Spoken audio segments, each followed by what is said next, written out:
I'm Linda Premanandi.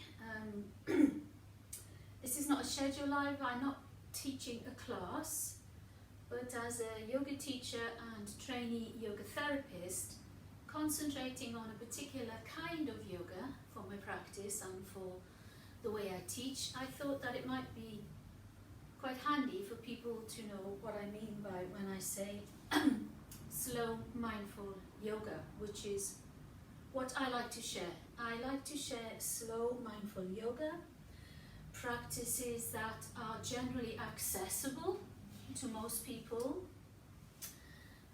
safe in that they're risk averse, beneficial and fun, and therefore all people of all ages, all capacity, all sizes and all shapes. So I am a woman in my early 60s. I'm now in my 61st year. I'm not a size 10 anymore. I was once, but it was a while ago. And I've got different minor health issues that I have to accommodate and I have to deal with. Yet none of this stops me practicing yoga. And it struck me, and it's probably struck a lot of us, that there are so many of us suffering with anxiety, chronic pain, chronic illnesses, overwhelm, insomnia, fatigue, stress, all of these different things. Not just because of COVID, it just seems to be a symptom of our Western lives, that we more or less live in a state of chronic stress, which then has an effect on the body. So all yoga is good yoga. I'm not saying my practice is any better or any different to anyone else's. All yoga is good yoga. But slow, mindful yoga can be invaluable with helping the specific issues that I've just outlined now. It has its own intrinsic value, it has its own intrinsic worth, it has its own intrinsic place in the yoga kind of universe, because yoga can mean so many things to so many people. And I think that when we practice in a slow way, and there's a lot of neuroscientific evidence for this now, it's stacking up the evidence, whether it's yoga, qigong, tai chi, these different practices where we are totally present and mindful, and we move slowly and we breathe consciously and deeply.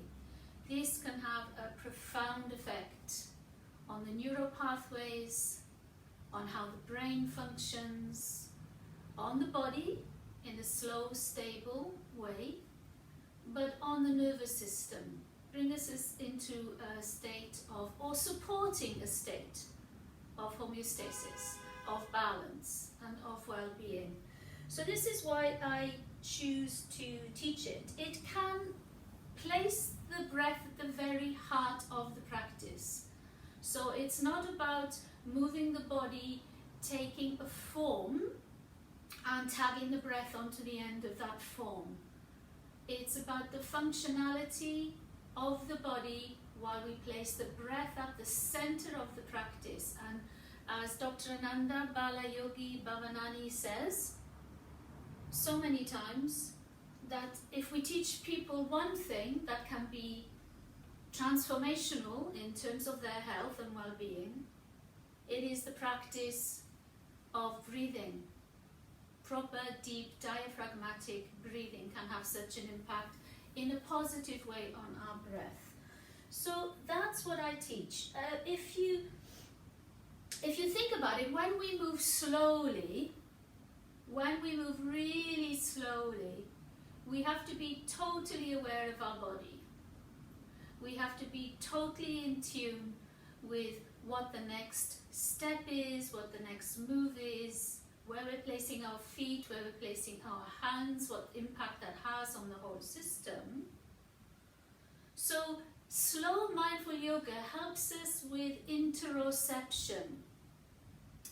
And interoception is how we feel the body from the inside. Because when we're rushing around, in this life we can be rushing around a lot. I know this new lockdown in Wales will slow us down again, but generally speaking, we're rushing around. We have lots of things to do. We have loads of places to go. We have deadlines. We have commitments to fulfill. That we don't notice anything. So we might come to the end of the day and think, oh, I've got sore hip, or I've got sore lower back, or I've got stiff shoulders, stiff neck. And we may have had that all through the day, but it's only when we stop and slow down we think, oh, that hurts. So what slow, mindful yoga helps us do is to grow an innate awareness of how the body feels. How the body feels, what we need to avoid. Now there's lots of things we need to do. We need to do our cardiovascular work. We might need to go for long walks. Some of us might want to lift weights. Some of us want to practice power yoga. All of it's good. I'm not denigrating anything else. I'm just trying to explain what I teach and why I teach it. And as I say, there's lots of evidence for this.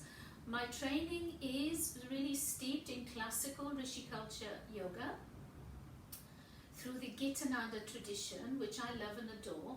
And I've also had the privilege of working with other teachers to also help me understand other modalities, but nearly always from a therapeutic perspective, because that's what I enjoy to do. So functionality over form, breath at the very center, an emphasis on supporting a balanced nervous system. Also an emphasis on growing the power of the breath, bringing in prana and using the energy and retaining that energy so that we have the best possible opportunity to live a good and healthy life.